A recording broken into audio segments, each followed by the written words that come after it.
ഈശ്വംസിഹായിക്ക് സ്തുതിയായിരിക്കട്ടെ. വിശുദ്ധ ലൂക്ക അറിയിച്ച സുവിശേഷം 1-ാം അധ്യായം 76-ാം വാക്യം. കർത്താവിന് വഴിയൊരുക്കുവാൻ അവിടുത്തെ മുൻപേ നീ പോകും.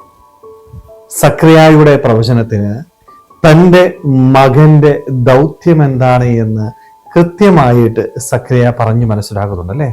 കർത്താവിന് വഴിയൊരുക്കാനായിട്ട് അവന്റെ മുൻപേ പോകേണ്ടവനാണ് നീ. സ്നേഹമുള്ളവരെ, ഈ ഒരു ഓർമ്മപ്പെടുത്തല് നമ്മുടെയൊക്കെ ജീവിതത്തില് കൃത്യമായിട്ടുള്ള കാര്യമാണ്. ഇതേ ഉത്തരവാദിത്വം തന്നെയാണ് നമുക്ക് ഓരോരുത്തർക്കും ലഭിച്ചിരിക്കുന്നത്.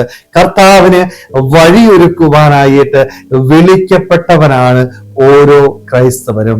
മറ്റുള്ളവരെ ദൈവസന്നിധിയിലേക്ക് നയിക്കാനായിട്ട് എനിക്ക് സാധിക്കണം. എന്നിലേക്ക് ആകർഷിക്കുകയോ ദൈവത്തിൽ നിന്ന് അകറ്റുകയോ ചെയ്യുകയല്ല എൻ്റെ ഉത്തരവാദിത്വം.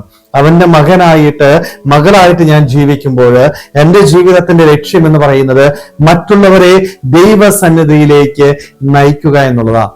മറ്റുള്ളവരുടെ ജീവിതത്തില് നല്ല മാതൃക പങ്കുവെച്ചു കൊടുക്കാനായിട്ട് നമുക്ക് സാധിക്കണം. സ്നാപയോഹന്നാൻ ചെയ്തതും അത് തന്നെയല്ലേ. വഴിയൊരുക്കി കടന്നുപോയി.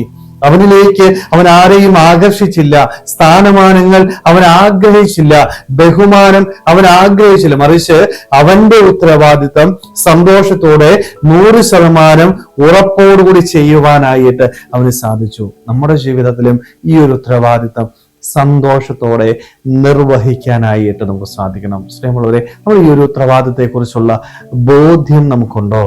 നമ്മുടെയും ജീവിതത്തിന്റെ ലക്ഷ്യം എന്ന് പറയുന്നത് ദൈവത്തിന് വഴിയൊരുക്കുകയാണ് എന്ന് നമുക്ക് തിരിച്ചറിയാം.